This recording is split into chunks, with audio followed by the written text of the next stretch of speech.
In the last class, you're discussing about prostaglandins and some of their functions. We'll continue from there, and then we'll look at other products that are formed from lipids and what are their importance. So yesterday I was telling you about the reproductive function of prostaglandins. So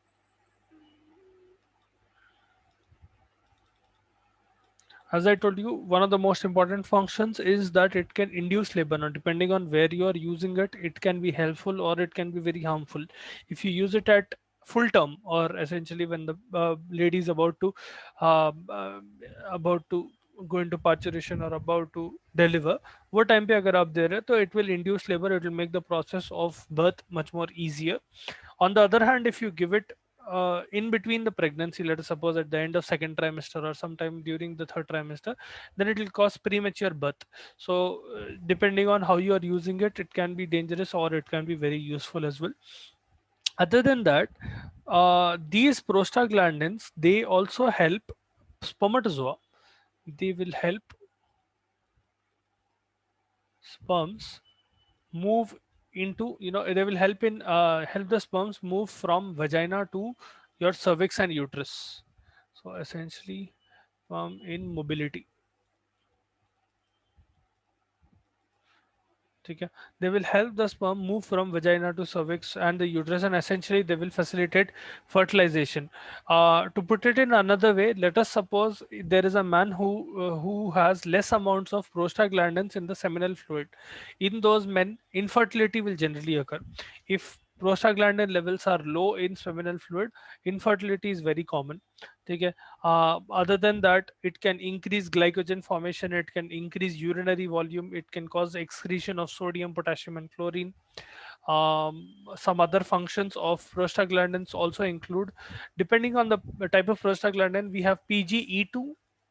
This will help in platelet aggregation.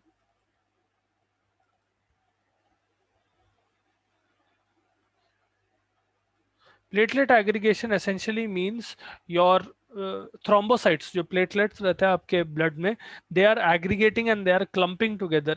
When is this useful? This will essentially lead to thrombosis or clot formation. So this is useful whenever a patient has injury, whenever there is bleeding, whenever there is hemorrhage. In that scenario, PGE2 is very helpful because it is causing platelet aggregation and it is causing clot formation. On the other hand, there is prostacyclins or PGI2. PGI2 will inhibit platelet aggregation.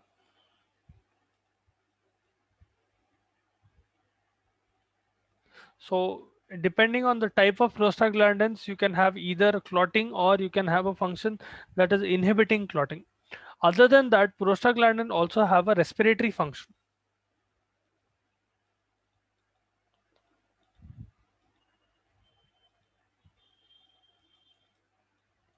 Especially with respect to asthmatic patients.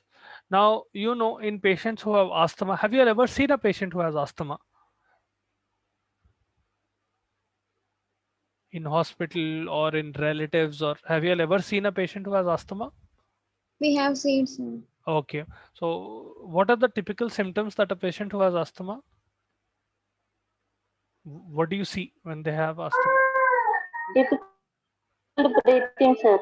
Excuse me, there's a lot of background noise. I couldn't hear you.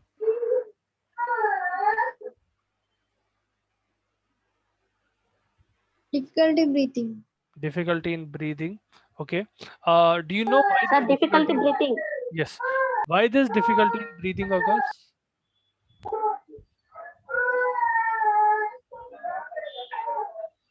Okay, so the main reason is that their bronchi are constricted. If you look at your lung, the simpler units of your trachea will branch into bronchi. You will have respiratory bronchi, which will later on go into alveolus and all of that. So essentially, what will happen is these bronchi. Think of it like a big tree. Imagine this is the trachea, and from trachea you are having different branches into both the lungs like this, and these are further branching out into small branches. Now these branches are essentially like small tubes through which air is passing. Okay, they are like small tubes through which air is passing. Now in case these tubes become very narrow, that person will not be able to breathe properly. That is one reason. Or specifically in asthma, what happens is in these tubes, mucus will start filling up. If mucus starts filling up in these tubes, again, this is also causing obstruction to the airway. Air will not be able to pass if there is a lot of mucus that is coming and blocking the path of that air. So in this scenario, prostaglandins can be very helpful, because if a person has asthma, now I told you, let us suppose, supposing this is their bronchi. Okay, I'll just draw it this way. Let us suppose this is one of their bronchi or bronchiole, whatever you take. And let us suppose if they have asthma, there is mucus present inside their bronchi, because of which they are not able to breathe properly. Okay, let us suppose there is mucus like this. Now, because of which what is happening is only this much area is left for them to breathe through. ये छोटा सा area बच जा रहा, only this much area is left through which air can pass through.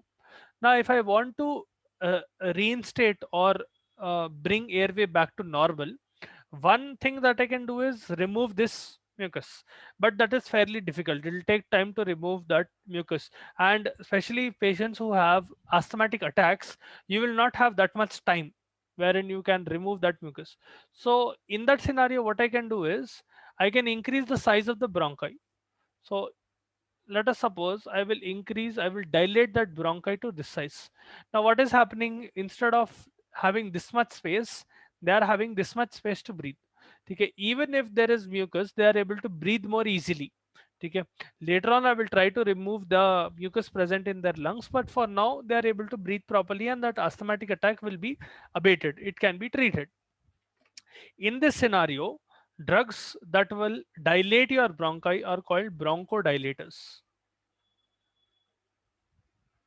So they are literally dilating, they are increasing the size of your bronchi, because of which you are able to breathe properly, or the patient who has asthma is able to breathe properly. PGE1 and PGE2, prostaglandin E1 and E2, both of these can be given in drug forms, and these two will be able to treat asthmatic patients and they'll be able to treat asthma. Other than that, PGE2 is able to control your body temperature as well. It acts on the hypothalamus in your brain, which is a center which controls the body temperature and other autonomic functions in your body. And PGE2 is able to influence that body temperature. Generally, what happens is whenever a patient has fever, they will have very high amounts of prostaglandin E2 present near their hypothalamus, because of which patients have fever. Because let's suppose infection hua, ya whatever the reason might be for fever, you will generally see that patients who have fever, they will have higher amount of prostaglandin E2 in their hypothalamus, leading to higher body temperature. And prostaglandin E2 along with histamine and bradykinin, they can cause pain. So PGE2 plus histamine and bradykinin, these are special chemicals present in your body that are secreted during inflammation. All of these can cause pain. So whenever there is injury, let us suppose some person falls down or there is a little cut on your body, that generally hurts, because in that area wherever there is a cut, there will be prostaglandin E2 secretion, histamine secretion and bradykinin. That is the one that is causing pain. PGE2 is also responsible for migraines. PGE2 can cause migraines as well. Okay. So that is about prostaglandins, some of the important functions of prostaglandins, what they are and how they work. Now, coming to some other products, we didn't discuss about this thing, cholesterol and its function. So yesterday I gave you a brief this thing of cholesterol. I told you that cholesterol, is a precursor for various steroid hormones like vitamin D, progesterone. Sorry, not steroid hormone like vitamin D. Steroid hormone like progesterone, estrogen, testosterone. It is also responsible for production of bile acid, vitamin D. Uh, it plays a very important role in your cell membranes. Okay? For the health of your cell membrane, it is very important, and various other important functions in your body. Now, if you look at some of the important products that you get from cholesterol, there are multiple products that you are getting for cholesterol. We'll discuss about some of these products. First, we'll talk about bile salts and bile acids.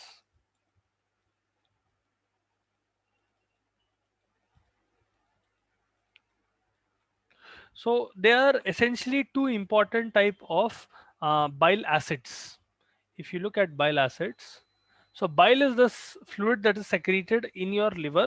It is being stored in your gallbladder, and whenever necessary, that gallbladder will secrete bile into your intestine, through which it will either go into your feces, or it can, a little part of it will be going into your this thing, urine. So anyway, if you look at bile acids are acids that are present in your bile. There are two different types of bile acids. You have cholic acid and chenodeoxycholic acid. Sir, your voice is not clear, sir. Are you able to hear me now? No, sir. अभी सुनाई दे रहा? Yes, sir. Okay. So what I told is that your bile will contain different acids. There are two different types of acids, two important acids that are present inside your bile. One of which is cholic acid, the other is chenodeoxycholic acid. Now, the salts that are made from these acids will be called bile salts. So, essentially, what happens is these cholic acid and chenodeoxycholic acid, they will combine with sodium and potassium. Sometimes they will also combine with certain amino acids like taurine and glycine, and that is how you get bile salts. So generally you will have sodium and potassium salts. So sodium and potassium, when they combine with these acids, that is when you get these bile salts and bile acids. Now what is the importance of these bile salts? Bile salts are very, very important to metabolize and to break down fats. So let us suppose you are eating some food.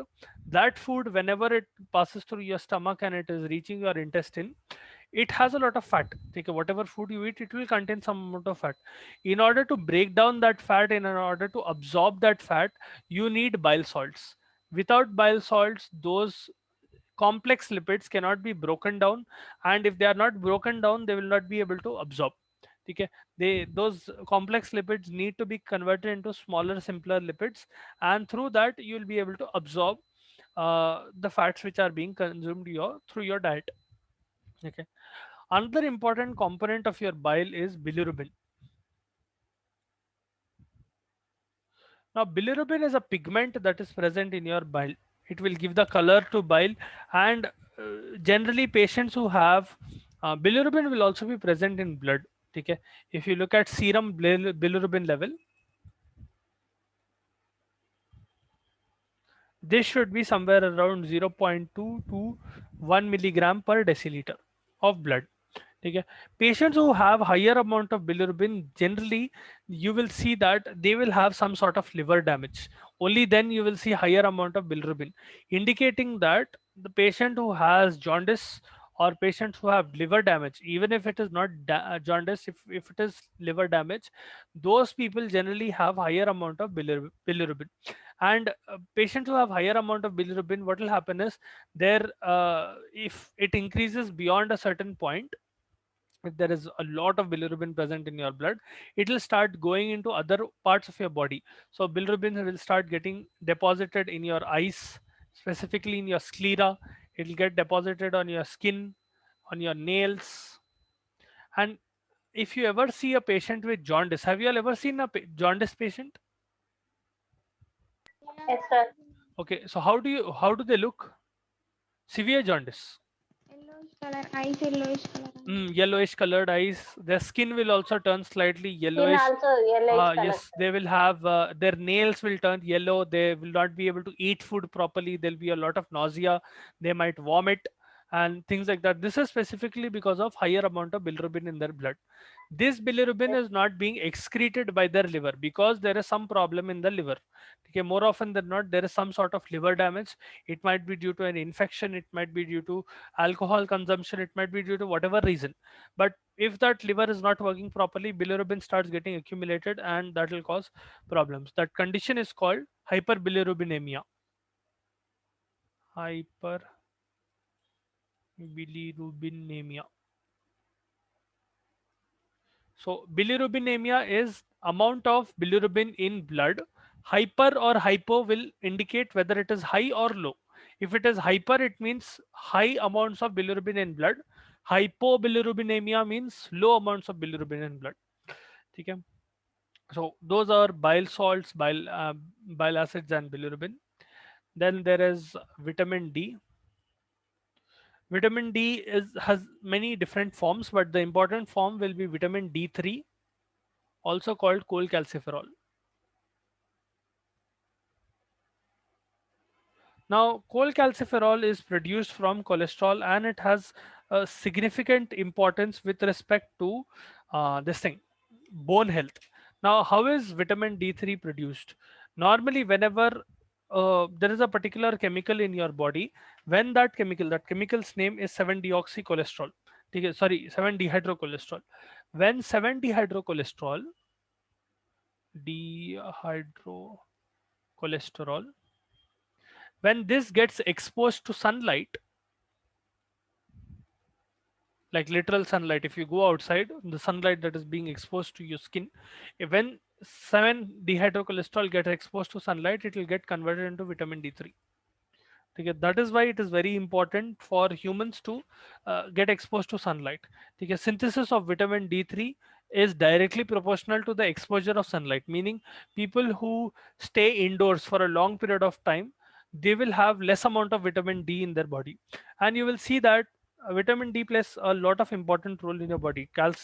uh, Vitamin D जो है, it is important for regulating calcium and phosphate in your body through intestines and through bone. It is responsible for your bone health, it is responsible for your teeth health, all of that. So without vitamin D3, calcium and phosphate will not be able to enter into your bone, and because of which bones will become weak.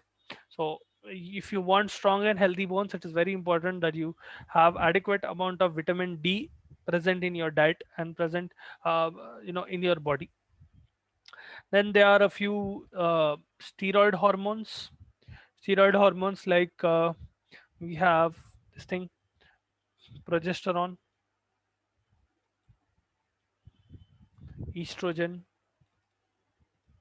Both of these are female hormones which are present in female reproductive system, responsible for implantation, they are responsible for fertilization, they are responsible for maintaining pregnancy, they are responsible for normal health in women. Without normal amount of progesterone and estrogens, your body will not be able to function properly, especially progesterone. Cholesterol gets converted into progesterone in your body through various mechanisms, and progesterone is responsible for multiple functions: maturation of breast tissue, maintenance of pregnancy, so xyz, there are multiple functions. Androgens are produced from your cholesterol. Androgens are male sex hormones, specifically testosterone. Dihydrotestosterone is also formed from this. Without testosterone is generally produced by your Leydig cells which are present in the testes. So to a little extent, even adrenal glands will produce testosterone. But anyway, without testosterone, normal growth, development, and maintenance of male reproductive organs will not happen.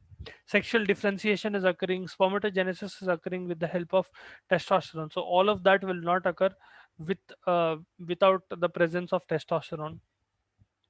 And cholesterol is also present in your lipoproteins. We already discussed about lipoproteins in detail.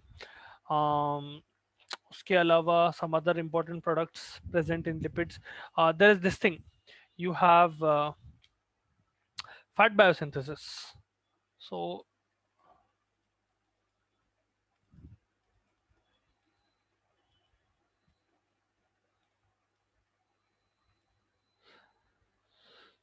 fat biosynthesis essentially takes place in the cytosol of a cell. When the cytoplasm of the cell, उसमें क्या होता, acetyl coenzyme A, there is a product called acetyl coenzyme A that gets converted into fatty acids.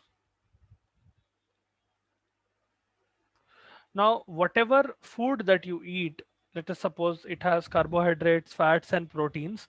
Now, carbohydrates and fats, your body does not have a proper mechanism to store proteins in your body, and there is a limit to which how much carbohydrate can be stored inside your body. Okay? Eventually what will happen is, if you eat a lot of food, you will start getting fat. This is because most of the excessive food that you are eating, that will be converted into fatty acids, and it will be stored in your adipose tissue. That is the main storage of fat in your body. So generally you will see that people who are very fat, they will have higher amount of adipose tissue in their body. Now it is individualistic, and generally you will see that the distribution of fat is very variable in men and women as well. Generally you will see that men will have a higher amount of fat if it is getting accumulated around their waist. Okay, higher amount of fat will start getting accumulated around their waist, and you will also see their face, their limbs, and everywhere else in their body after their waist is getting bigger. On the other hand, if you look at women, generally they will have, even normally they will have slightly higher fat deposition. Even if they are completely healthy, slightly higher fat deposition, adipose tissue will be present in hips, in breasts. So other than that, if they start getting fatter and fatter, their hip size will increase and all of that will occur. So anyway, the adipose tissue amount is increasing. Now if you want to metabolize fat, one of the most important organs with that respect is liver.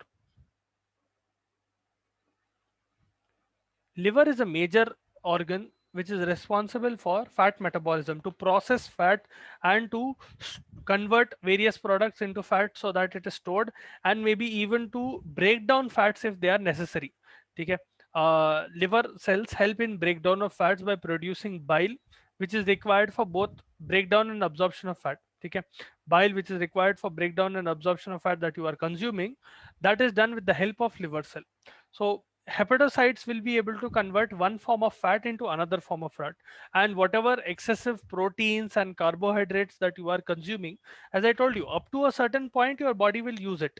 After a certain point, if you keep eating more and more, what will happen is the proteins and carbohydrates that you are consuming other than the fat, that will also be get converted into fat, and it is stored in the form of triglycerides. It will be stored in your adipose tissue in the form of triglycerides.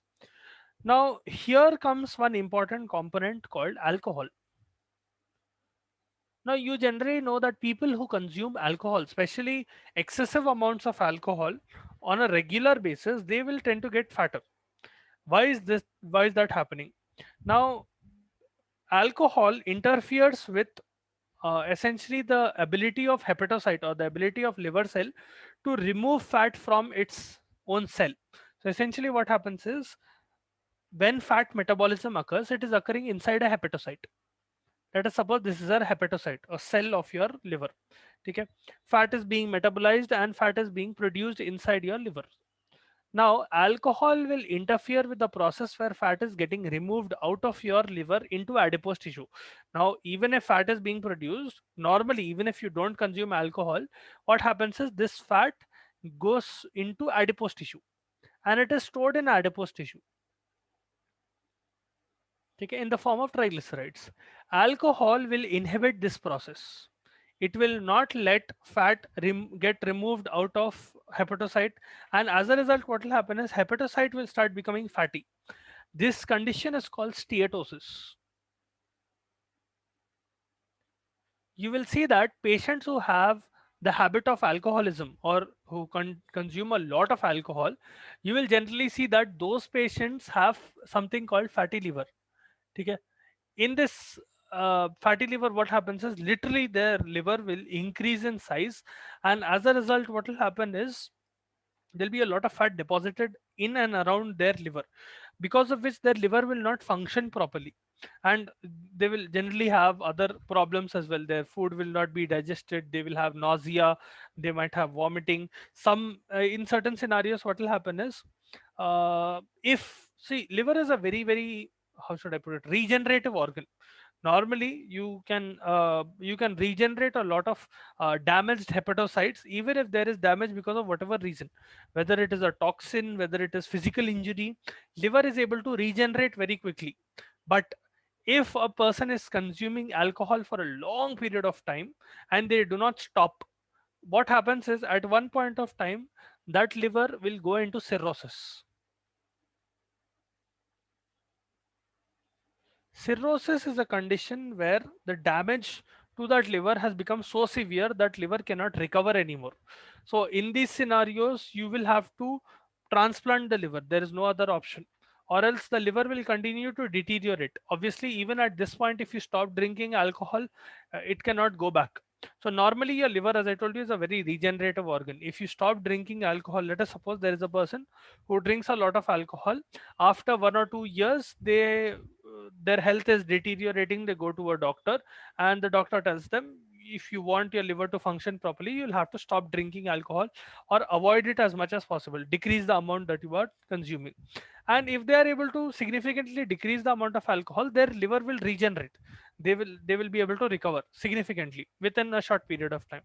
But let us suppose they continue drinking alcohol as is, they will reach a point within a few years wherein their liver will not be able to tolerate alcohol anymore, and it will go into cirrhosis.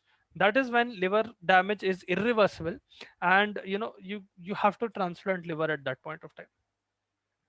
So that is about liver and how fat is being metabolized by liver and liver damage.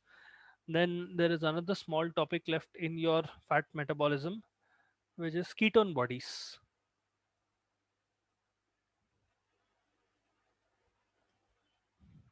Now, there are three important ketone bodies present in your body. One is beta hydroxybutyrate, is also called BHB. Then there is acetoacetate, and there is acetone. ये ketones आते कहाँ से? Now, normally the most important source of energy for your body is glucose. ठीक है? Whatever food that you eat mainly gets converted into glucose, and that glucose is used up by different cells in your body as fuel. ठीक है? For your cells to perform various metabolic processes, you need glucose. Sometimes what happens is fat is converted and fat is used for energy by your liver. So essentially what happens is fat is broken down by your liver, and whenever that fat is being broken down, essentially fatty acids are being metabolized by your liver, you will end up getting ketone bodies, and they will also act as a source of energy. They are just a different source of energy. This mostly occurs in starvation, whenever you are not eating enough amount of food. And see, normally what happens is, let us suppose someone ate their breakfast on Monday morning at about 9 a.m. Let's suppose someone ate their breakfast. Now, let us suppose they skip lunch. They are not able to eat lunch for whatever reason. And what happens is, whatever they have eaten at 9 a.m., generally that will be converted into glucose, and that will provide energy for a period of time. For about 2, 3, 4 hours, that 2 hours, 3 hours, that energy is provided by the food that they are consuming. After that, what happens is the glycogen reserves present inside their body, whatever glycogen that is present inside their liver and that is present inside their muscle, that will be converted into glucose, and that will be used. Okay, that way what happens is, generally you can stay without food for about 6 hours, 7 hours. Okay, so in between meals you can wait for 6 to 7 hours. If you are having breakfast at 8 or 9 o'clock, you can have your lunch about 1, 2 o'clock, even 3 o'clock. Sometimes it will be fine, you will not be very hungry. And if you're having your lunch at about 1 or 2, you can have your dinner at about 7 or 8, or sometimes even 9, depending on how much you eat and what are your own habits. But what happens is, after a point of time, after glycogen has been depleted, glycogen which is reserved inside your liver and your muscles, after that has been depleted, your body still needs glucose and it still needs energy to perform its various metabolic processes. Okay, cells need to survive through energy production. That energy is being provided by fat. So in this scenario, what happens is, that fat, or specifically the fatty acids which are present, those will be metabolized, they will be converted by your liver into ketones. And these ketone bodies, acetone, acetone, and beta hydroxybutyrate, they will be used as energy sources. And at that point, what will happen is, the amount of ketones in your blood will increase. Ketone bodies will essentially enter into your cell. These ketone bodies get converted into acetyl coenzyme A,